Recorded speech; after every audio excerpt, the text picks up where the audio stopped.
Hello दोस्तों, कैसे हो आप लोग। तो दोस्तों मैं आप सभी का स्वागत करता हूं आपके अपने प्रदीप गिरी कॉमर्स अकेडमी पे। दोस्तों आज हम देखने वाले एक शॉर्टकट ट्रिक जिससे हम क्या कर सकते हैं, हमारा जो लॉ ऑफ डिमांड है वो चुटकियों में लर्न कर सकते हैं। तो चलो देखते हैं। अब यहां पे देखो, ये लॉ ऑफ डिमांड में स्टेटमेंट दिया हुआ है according to professor Alfred Marshall. ये तो याद ही रखना है, और अदर थिंग्स बीइंग इक्वल या फिर आप कांस्टेंट लिख सकते हो। अब याद क्या करो, मतलब क्या है पता है क्या? हायर, स्मॉलर, लोअर और larger.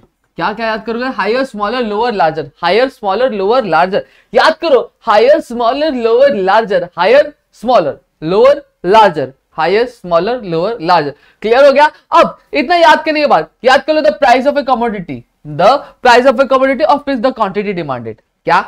The price of a commodity of a quantity demand. Higher, smaller, lower, larger the price of a commodity and the quantity of commodity.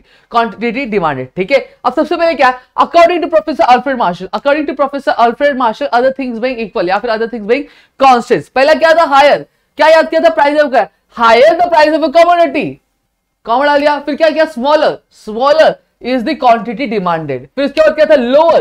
Lower the price of a commodity. फिर क्या था? Larger. Larger is the quantity demanded.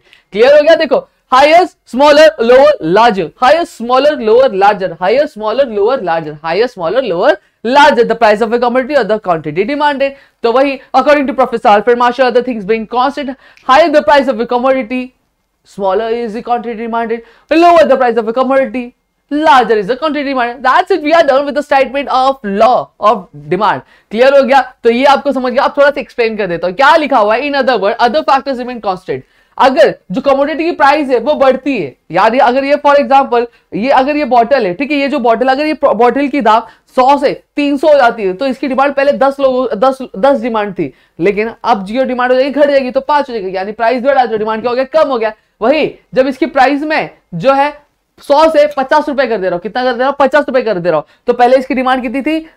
100 रुपए में 10 थी, लेकिन अब कितनी हो जाएगी? अब हो जाएगी आपकी 20 हो जाएगी, क्योंकि मैंने प्राइस का कम कर दिया, यानी प्राइस कम किया तो डिमांड बढ़ गया। तो वही चीज लिखा है, जब कभी भी क्या होता है, प्राइस बढ़ता है तो डिमांड कम होता है, और वही जब प्राइस कम होता है तो डिमांड बढ़ता है। ये चीज लिखा गया, यानी इसके बीच में क्या है? एक इनवर्स रिलेशनशिप है। तो याद रख लो, there is an inverse relationship between किसके? Price and quantity. पहला याद क्या रखना है? हायर, स्मॉलर, लोअर, लार्जर याद रखना है, ठीक है। फिर याद रख, दूसरा पॉइंट क्या रखोगे? There is an inverse relationship between between price and quantity demanded. Clear हो गया? अब यहाँ पे एक चीज और मैं बता दूं, जो लॉ ऑफ डिमांड है वो इंट्रोड्यूस किया गया था प्रोफेसर अल्फ्रेड मार्शल, उनकी बुक प्रिंसिपल ऑफ इकोनॉमिक्स जो पब्लिश हुई थी आपकी ईयर 1890 में।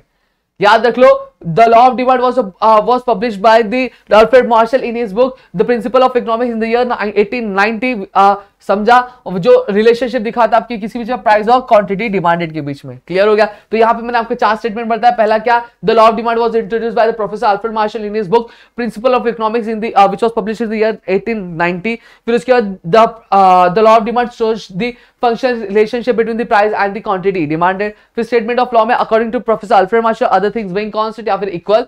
पहला क्या? Higher, smaller, lower, larger. Higher the price of commodity, smaller is the quantity demanded, lower the price of commodity, larger is the quantity demanded. This is our statement. फिर उसके बाद मैंने क्या बताया? Thus there is an inverse relationship between the price and the quantity demanded. Clear हो गया? अब यहां पे आगे बढ़ते।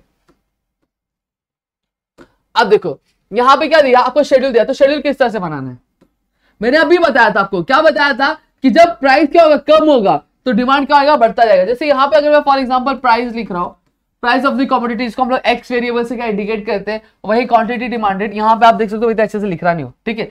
अब जैसे मैंने यहां पे लिख दो 50, 40, 30, फिर उसके बाद मैं लिख रहा हूं 20, फिर 10, ठीक है। अब जैसे फॉर एग्जांपल मैं लिखा कि 50 पे, अब 50 पे कितना था? 1, ठीक है। फिर 40 पे 2 कर दो, फिर 3 कर दो, 4 कर दो, फिर 5 कर दो। सही बात है, ये हो गया ना? देखो वही चीज लिखी है।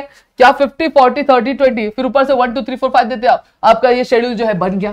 क्लियर है? यहाँ पे देखो मैं कॉन्सेप्ट नहीं समझा रहा, यहाँ पे मैं आपको सिर्फ तरीका बता रहा हूँ, आप किस तरह से शेड्यूल ये सारी चीजें ड्रॉ कर सकते हो। अब वही चीज आपको लिखनी है। क्या लिखा हुआ है? When the price of a commodity x is 50, quantity demand is 1 kg। क्या है भाई? कुछ नहीं, वही लिखा है। देखो, जब कमोडिटी की प्राइस 50 रुपए थी तो क्वांटिटी कितनी डिमांड की थी? 1 किलो की गई थी। जब 40 रुपए थी तो कितनी की? 2 की गई थी। फिर वही बता दो, जब 20 थी तो 4 हो गई, फिर वही 10 थी तो 5 हो गई। तो यहीं पे वही लिखा है। देखो, when price falls from 50 to 40 the quantity demanded rises from 1 kg to 2 kg। यही चीज मैंने बताई आपको। Similarly at price 30 the quantity demanded is 3 kg and which price falls from 20 to 10 the quantity demand rises from 4 kg to 5 kg। यही चीज लिखी, मतलब आपको इस शेड्यूल को एक्सप्लेन करना थोड़ा सा। फिर आपका डिमांड कर्व में, फिर डिमांड कर्व की अगर मैं बात करूं तो सीधी सीधी बात है, इस तरह का एक आपका एक्सिस आएगा, एक इस तरफ का आपका लाइन आएगा, सही बात है। आप फिर यहाँ पे ये आपका ओरिजिन हो गया, ये आपका क्या हो गया, ये वाई एक्सिस हो गया, और ये आपका क्या हो गया, एक्स एक्सिस हो गया। अब सॉरी, ये आपका क्या हो गया, एक्स एक्सिस हो गया। अब यहाँ पे अगर मैं बात करूं तो वाई एक्सिस पे क्या आएगा, वाई एक्सिस पे हमेशा क्या आएगा, प्राइस आएगा। क्या आएगा, प्राइस आएगा। और यहाँ पे आपके एक्स एक्सिस पे क्या आएगा, क्वांटिटी डिमांडेड आएगा। क्लियर हो गया। अब यहाँ पे मैं थोड़ा सा दिखाता हूं आपको, ठीक है। अब हमने क्या देखा, जब 50 रुपए था, जब 50 रुपए था तो हमारा जो क्वांटिटी डिमांड कितना था, 1। तो ये हमें देखना का, ये जो 1 है 1 किलो है, और 50 कहां पे मिल रहा है, इधर मिल रहा है, तो इधर हमारा 1 आ गया, सही बात है। एक इधर डॉट हम लोग इंडिकेट कर देंगे। फिर उसके बाद जब 40 रुपए प्राइस था तो क्वांटिटी कितना, तो 2, तो दोनों को मिला दो, यहाँ पे मिल रहे दोनों, यहाँ से यहाँ पे, सही बात है। फिर 3 था तो यहाँ पे, 20 था तो यहाँ पे, उसका 10 था तो यहाँ पे, समझ गया। अब ये करने के बाद अब इसको क्या कर दो, ये जितने भी डॉट्स इसको एक साथ ज्वाइन कर दो, क्लियर हो गया। तो ये आपका क्या बन गया, ग्राफ बन गया। अब आगे बढ़ते,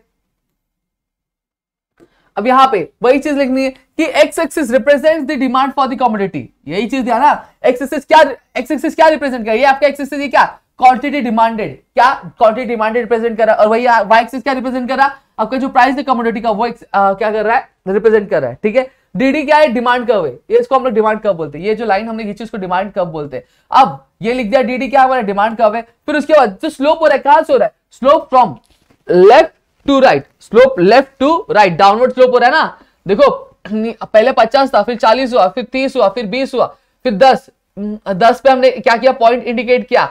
तो ये क्या हो रहा है, जो जैसे जैसे प्राइस कम होते जा रही है वैसे वैसे क्वांटिटी क्या बढ़ते जा रहा है। तो ये क्या रहा है, नीचे की तरफ आ रहा है ना, ऊपर से नीचे आ रहा है, तो यानी डाउनवर्ड स्लोप कर रहा। और ये देखो, ये अगर मैं बात करूं तो ये लेफ्ट टू राइट जा रहा है, ये हमारा लेफ्ट हैंड साइड है, ये राइट हैंड साइड है। तो ग्राफ ऊपर से नीचे जा रहा है, यानी लेफ्ट टू राइट जा रहा है। वही चीज लिखनी है दोस्त,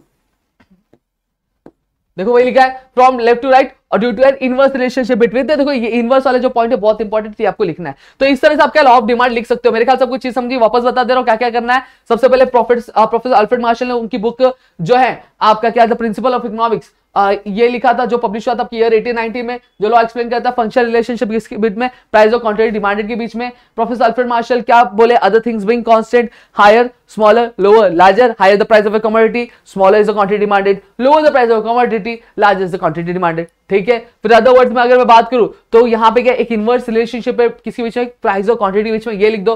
फिर आपको शेड्यूल बना, शेड्यूल को एक्सप्लेन करना है। फिर उसके बाद आपको क्या ग्राफ बनाना है, ग्राफ कैसे बनाना मैंने अभी थोड़ी देर पहले बताया। और फिर ग्राफ को थोड़ा सा एक्सप्लेन कर दो कौन सा एक्सिस क्या रिप्रेजेंट कर रहा है। तो इस तरह से आपका पूरा जो लॉ ऑफ डिमांड अपना इजी लिख सकते हो। आप चाहते हो कि आगे जो लॉ ऑफ डीएमयू है, लॉ ऑफ सप्लाई, वो अगर उसके बारे में बताओ किस तरह से शॉर्टकट ट्रिक से पूरा आंसर लिख सकते हो, तो फटाफट कमेंट करना, अपने दोस्तों शेयर करना। तो मिलेंगे हमारे नेक्स्ट वीडियो, तब तक ले घर पर सुरक्षित अपना ध्यान रखो दोस्तों।